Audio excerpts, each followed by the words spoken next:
Hi, everyone, and welcome to AB Conversations, where we will help you CFP your way out of it.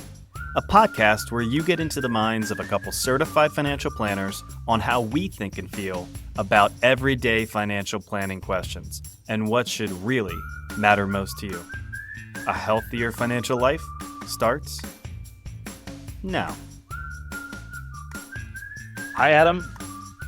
Happy almost 4th of July. I mean, Throw out there when people, when we're gonna.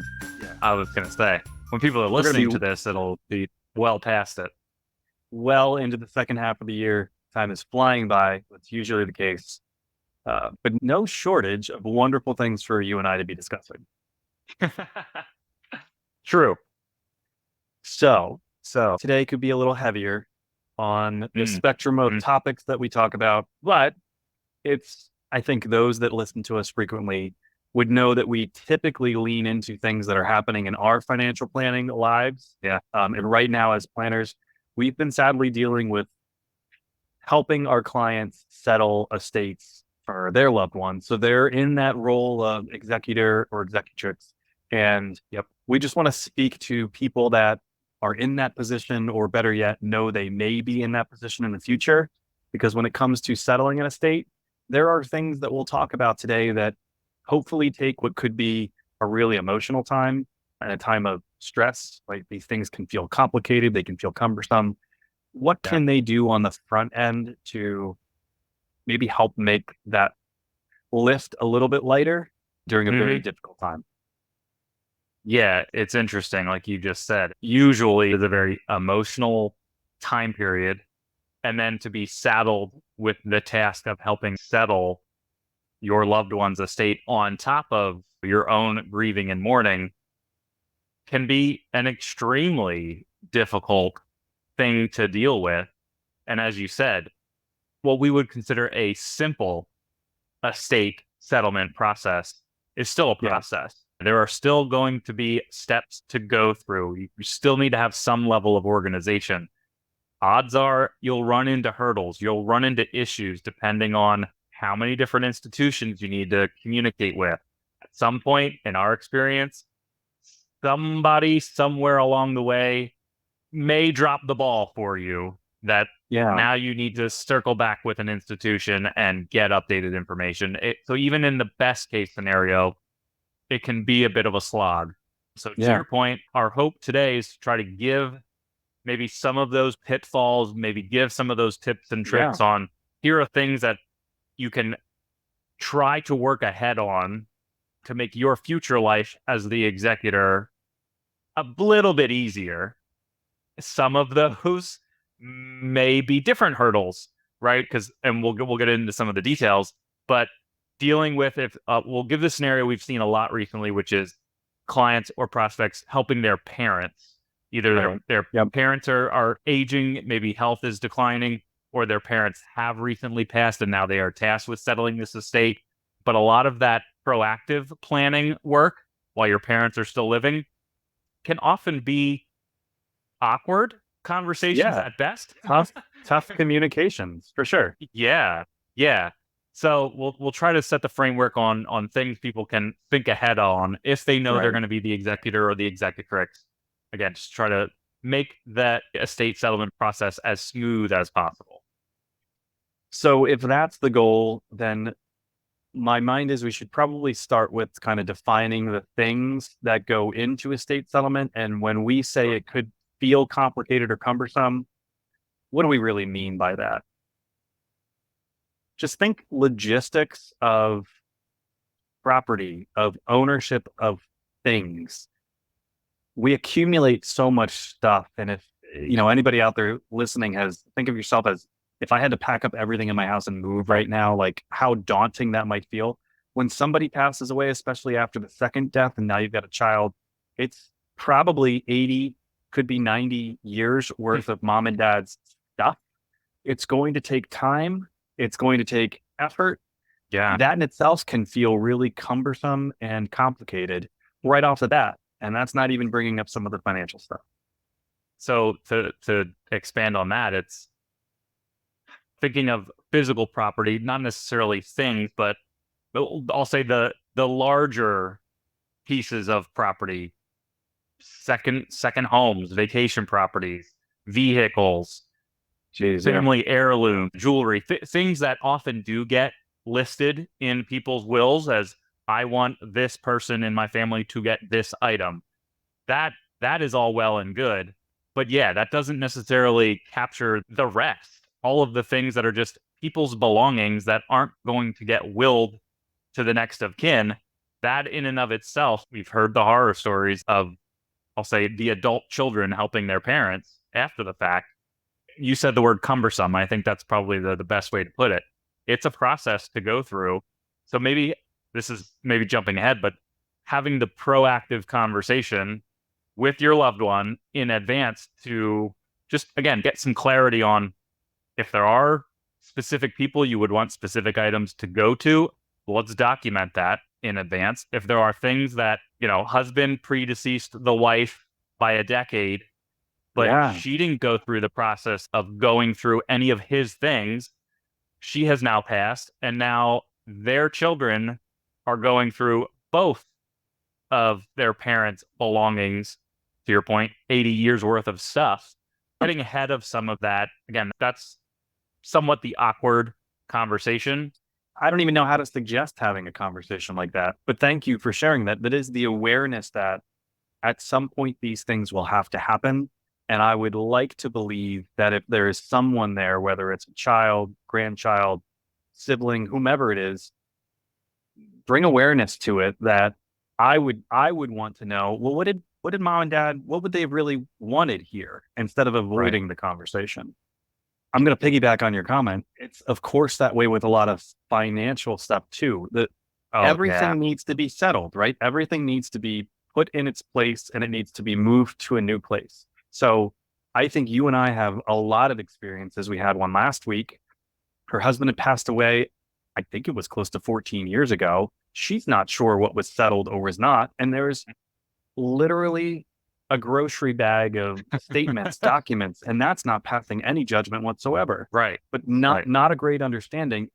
I think it had been the idea of generating wealth and protecting oneself was to spread things out as much as possible. I've got this bank for this reason, this bank, this bank, this bank. I've got different financial institutions with investments here and there.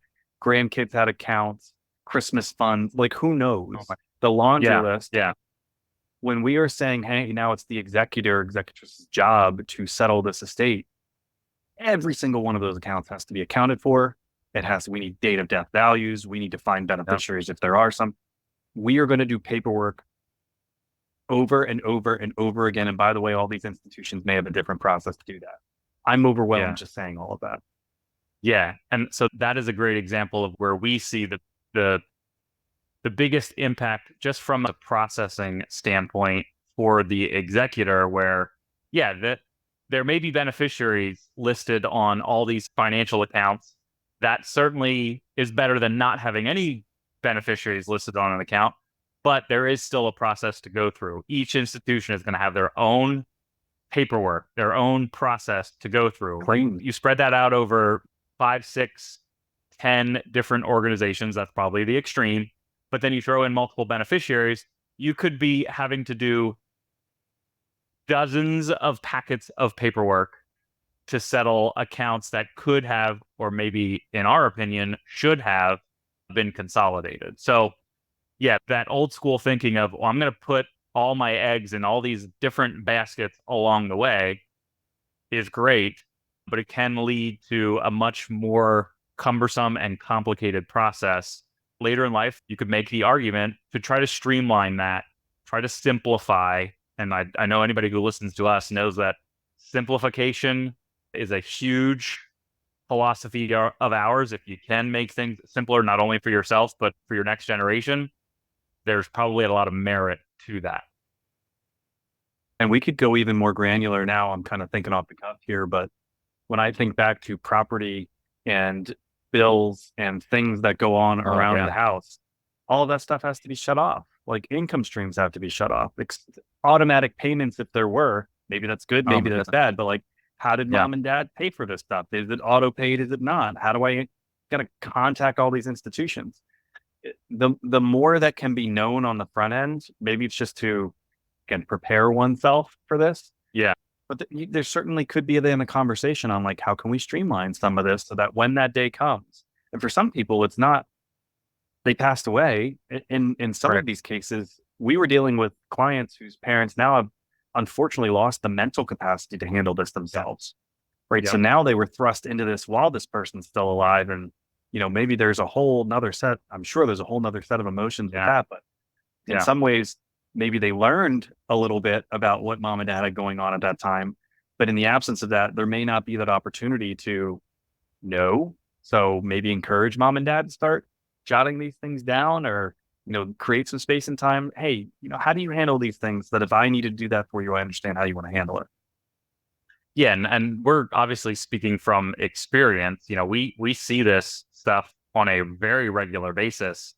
So from our standpoint, I don't want to oversimplify, but it can be relatively straightforward to proactively plan in advance if there is a potentially complicated situation with many different accounts in many different places. Going through that process to just map out, here's accounts that can be consolidated, right? It all comes down to tax treatment. If you have pre-tax retirement accounts, those should be able to be combined. If you have multiple non-retirement accounts, those could be combined. Just to simplify that settlement process, all of that paperwork, the lower the number of different moving pieces you have, the easier it should be for your executor to process all of that at your passing. Yeah, there's just so much that goes into this. Let's move to the helping part of this. And I know we gave little suggestions here and there. Right off the bat, if you know you're going to be in this situation, let's make a list, you and I off the cuff here, to like 5, 6, however many things it is that go through this checklist. If you need to have conversations, maybe we can help you with this if we're working together. If we're not, find somebody to help have that conversation, or at least plant the seeds here. Because like many things in life, ignoring it does not mean that it'll go away. If you're in this position, at some point, you're going to have to deal with these things. So what are the best practices for an executor helping a parent or a loved one while they're still alive? Number one is, do they have estate documents already prepared? And if so, great. When was the last time they were updated? We've talked to many different estate attorneys, reviewing those every few years just to make sure they're still accurate, make sure that it still conforms to current legislation and current rules in your state. But that would be number one. Just, are the documents current? Are there updates that need to be made? And does the executor know where these physical copies are stored, so that when the time comes and you need to go through that process, that it doesn't turn into I've used this term before, the estate settlement scavenger hunt, where now you're just trying to track down, do these accounts still exist, right? Your example of the person that came in the other week with a grocery bag full of statements from the last 14 years. A lot of it just wasn't current anymore, but they were so afraid to get rid of something that may have been important. That often then leads to even more confusion, because now you're in this scenario, you're gone as the person who saved all of these documents. Your next of kin is going to look at all of this and try to figure out, is that current or is that something old? Now you got to reach out to the companies and find out, did my parents have an account here? That's the scavenger hunt that we would want to help people avoid going through that process. So having up-to-date estate documents, I think, is number one. Yeah, and like you said, know where they are. I'm going to piggyback on that one. When you said make them current, what popped into my mind was historically something that we see that we think makes things more complicated than they need to be. And that's the executor of my will is going to be all 3 of my children, because we all love our children equally. And that seems maybe in thought to be the fair way to handle it. I will share with you, you are creating more work than's probably necessary, right? Because if that person's job is to execute on that will, right? Open the estate account, move everything in there, cancel this, cancel that. You're now having to have 3 signatures where 1 would have done. And let's create another scenario where one of those children doesn't live anywhere close to here. You see many people where children, grandchildren are spread all over the country. And now that person, I'm dealing with it, right? On another estate where the executor does not live here, has the opportunity to come in, thankfully. But if that wasn't the case, you really are creating a complication that may not be necessary. Name one person, pick the most responsible or the most organized of the 3, of the 2, of the 6, however many there are. I would say best practice is to have one person, one point person to keep that organized and to execute. That's what the rule and the name is of that person.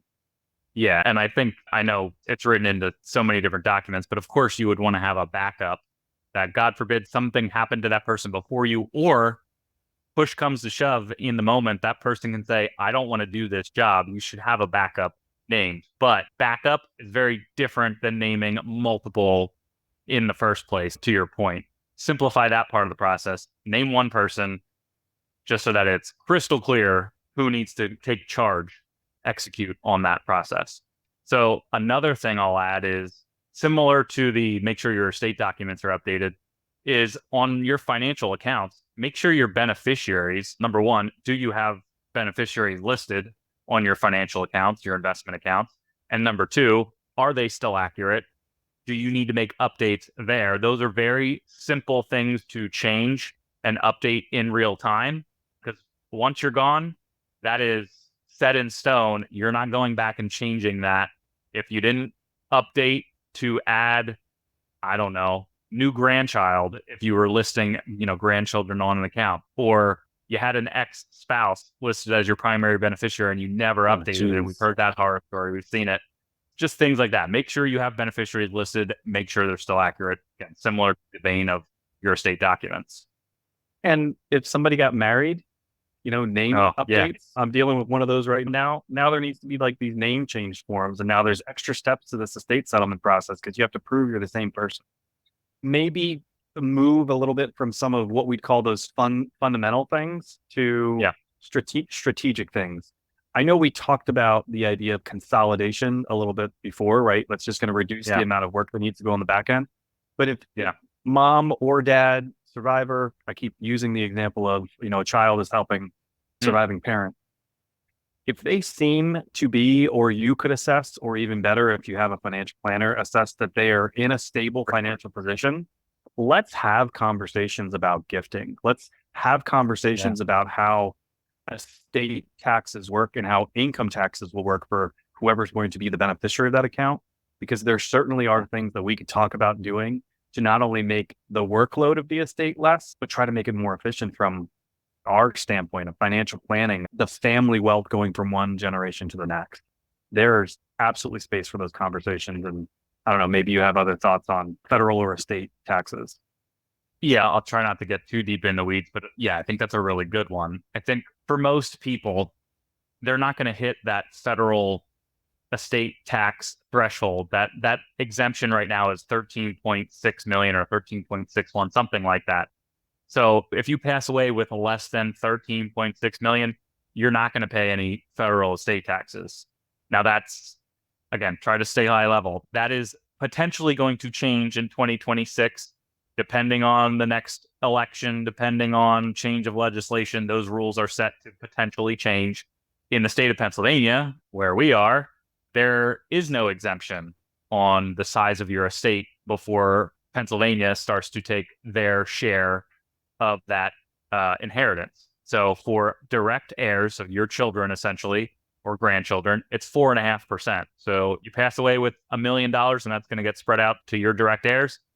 $45,000 is going to go to the state. You can't avoid it.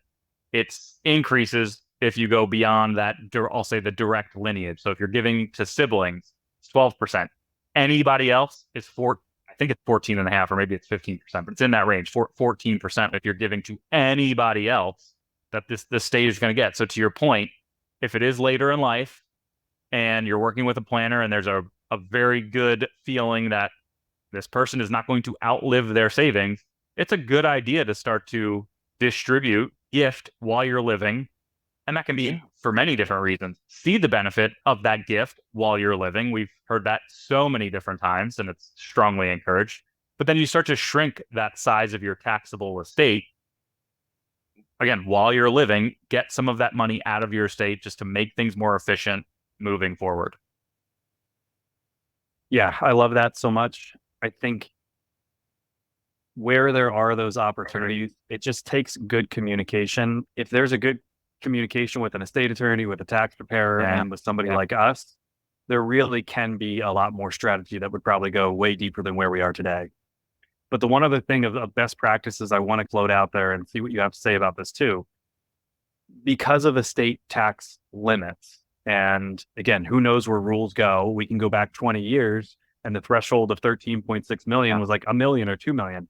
So we will certainly come across people, parents who may have done a higher level of planning at some point, and they have trusts. They have things that they have tried to proactively do to mitigate maybe some of these estate taxes, or try to make the settlement go a little bit easier, or to try to make sure that somebody, an heir, was protected either from themselves or if they have a special needs situation. So if there is that type of stuff, I would say it's absolutely a best practice for you as the executor to understand what that says. Right? Trust language is not a generic cookie cutter boilerplate thing. Understand what kind of trust it is, how it would be distributed, under what circumstances, are there taxes to be considered there? I don't want to make this a more complicated podcast than it needs to be, but we have come across more and more trusts, and that has some sensitivity to it. So better to know on the front end than be surprised on the back end. Yeah, like you said, those are completely customizable documents, right? The trust documents themselves. We clearly haven't seen any that are alike. They may be similar in kind of the feeling or what they're trying to communicate, but yeah, they are completely customizable. So yes, having a good understanding on how things are to be distributed, what are those provisions, right? Because oftentimes the reason somebody would have a trust is for more control when they are gone. So you can write in any number of little caveats that your executor or whoever that trustee will be of this trust once you're gone will have to execute on that. We'll have to follow through on that. So just again, transparency and clear communication is always beneficial when it comes to potentially very complicated financial situations where money needs to be moved. Yeah, official documents. There are processes that need to be followed for this to work out smoothly. So the more you can understand in advance, prepare for in advance, and if there are changes that need to be made or tweaks that could be made to just make the process a little bit smoother in the future, you got to do that while that person is living, because once they're gone, the cement has dried and you are left with whatever it says at that point. Yeah, and let's take that one step further, and then I'll ask you if you have anything else to add before we wrap this up. We know through our experience that all these different institutions where money may be held will have their own claims process. And more often than not, if you have the executor, they're now going to submit that death certificate, and they're going to get this packet of information on what needs to happen next. And let's just say, for instance, that executor has siblings. I saw a claim form on a financial product last week that had 10 different options on how to select and claim that money. I'm in the business. I've been in the business for a long time. I look at that form and I go, holy crap. Like, where do I begin? And what is going to be best? What am I recommending here to this person? Yeah. Now, I'm trying to imagine that executor explaining to her siblings, hey, you might want to be careful with this, because whether you took option 1 or 10, it's like going through one of those children's books where like you create your own storyline where if you want to go choose your own adventure. Now go back to page 30. Now you got to open the story. Now you go to page 90. It's all over the place. And I know that depending on which checkbox there is there are completely different tax consequences to these checkboxes. Yeah. And it is not crystal clear. So I guess that's my story, my example here of, if you're going to be in this position, people are going to rely on you. Get some help, right? Don't feel like you have to go blind into that, and have somebody maybe help you explain and understand what these options are at the end of the day for claiming this property, because there are so many different tax consequences to different vehicles, different types of accounts, and a lot of that you can't undo. Yeah. Oftentimes one of those options, so we're the one I know we were talking about, there were several annuities involved, and annuities in and of themselves are complicated products.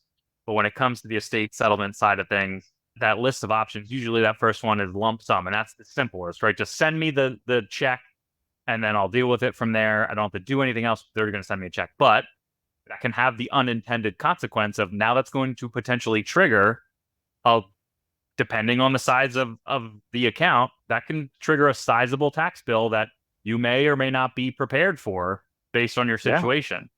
Yeah. And what makes it even worse is those options may be similar from company to company. Again, just say there's 2 different annuities. They're the same tax treatment, but with different companies.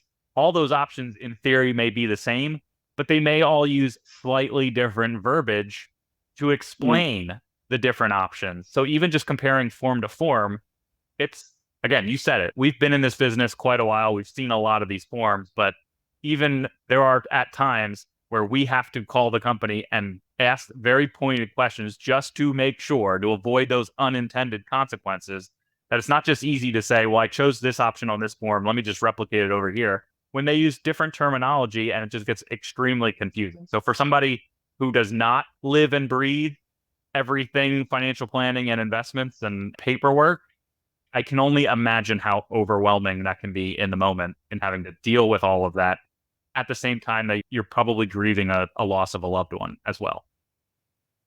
So I guess those are the 2 takeaways. If there's an opportunity on the front end to create communication, that's best case scenario. Try to understand things, try to talk with your loved ones, put us in that position where we can help you maybe have some of those conversations on the front end, and then do the best you can to kind of make sure that you understand what exists and what you will be responsible for handling. The more you can know on the front end, the better. But it all comes back to communication. Clear is kind. There's a lot. Clear is kind. A lot and heavy. Yeah, I know a lot of people at some point in their life are going to have to go through it. So just don't go at it alone. You don't have to. Yeah. Yeah. We are here to help, for better or for worse. We've seen a lot of it already. So even if it's something as simple as doing an assessment on the front end, before somebody passes, we are absolutely fine to be a part of that process. Even if it's just to check the box, say, yes, everything you have set up is exactly as it should be. Or if there are tweaks to be made, you have time to make those corrections in advance. Lean on us. Thank you, sir. You got it. Appreciate your help. See ya. All right. Thanks. Bye. Bye.